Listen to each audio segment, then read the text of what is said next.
photoelectric effect.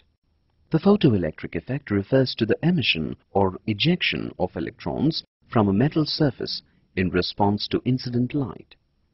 Energy contained within the incident light is absorbed by electrons within the metal, giving the electrons sufficient energy to be knocked out of or emitted from the surface of the metal.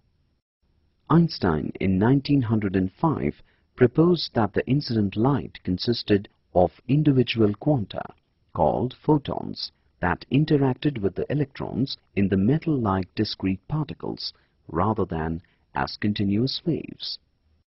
For a given frequency or color of the incident radiation, each photon carried the energy E is equal to h nu, where h is Planck's constant and nu is the frequency.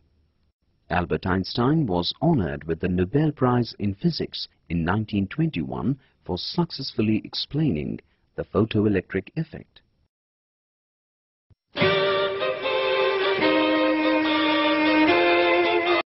Photoelectric cell. The photoelectric cell, also known as phototube, is an electron tube in which the electrons initiating an electric current originate by photoelectric emission. A phototube consists of a cathode coated with a photosensitive material and an anode. Light falling on the cathode causes the liberation of electrons, which are then attracted to the positively charged anode, resulting in a flow of current proportional to the intensity of the incident radiation. Phototubes are either evacuated or filled with an inert gas at low pressure to achieve greater sensitivity. If a series of metal plates are arranged in the electron tube, then the photoelectric emission is amplified by secondary electron emission. This type of tube, where there are a number of tubes, is called a photomultiplier. The photomultiplier is capable of detecting radiation of extremely low intensity. Hence, it is used as a radiation detector in nuclear research.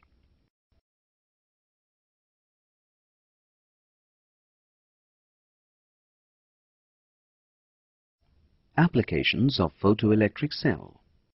The photoelectric cell, popularly known as the electric eye, is employed in photosensor motion detector used in burglar alarms, traffic light controls, and automatic door openers. Various types of phototubes are used in sound recording, television, and in scintillation counters.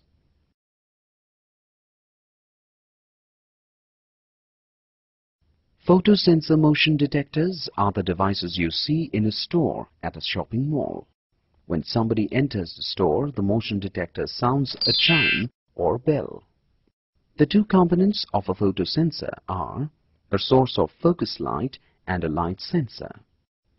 In a home security system, the light produced by a bulb at one end of the circuit falls on the phototube located some distance away, and electrons are emitted by the cathode. When somebody walks between the light source and the sensor, the path of the beam is blocked briefly.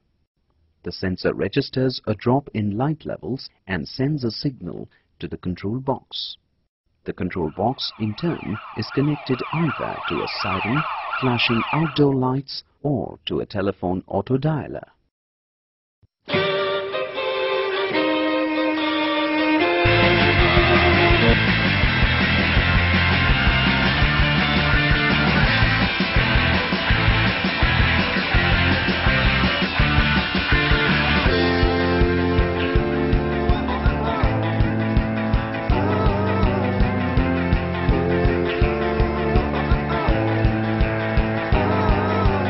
She started beating the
XPS machine, or X-ray photoelectron spectroscopy machine.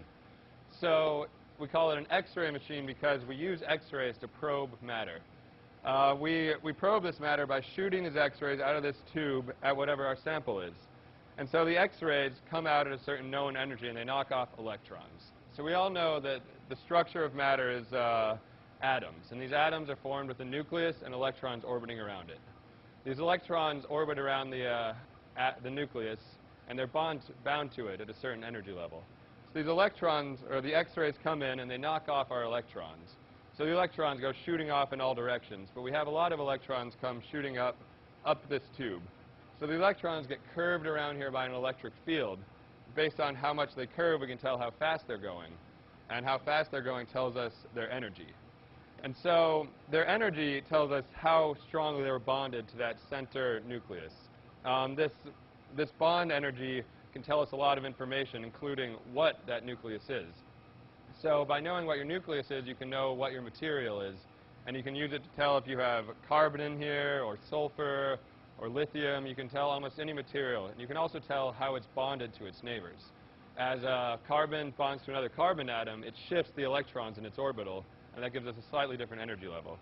So I use that information to probe solar cells. P3HT PCBM solar cells have been around for the last 11 years, but they've been slowly coming up in efficiency and knowledge in general. They started out at less than 1%, and the newest solar cells today, not P3HT PCBM, but other organics, are over 8%. So that's a huge leap, and that leap is brought about by machines like this one. The unique thing about P3HT PCBM is it's an interface of two different polymers, one of which has sulfur atoms, along with carbon and hydrogen, the other which only has carbon and hydrogen. So using this beam, we can tell if we have sulfur or if we have carbon and hydrogen. So this peak right here is due to sulfur, telling me that I'm looking right now at a P3HT polymer. I'm Roy Murray. I work for Professor Ismat Shah, and I'm at the University of Delaware.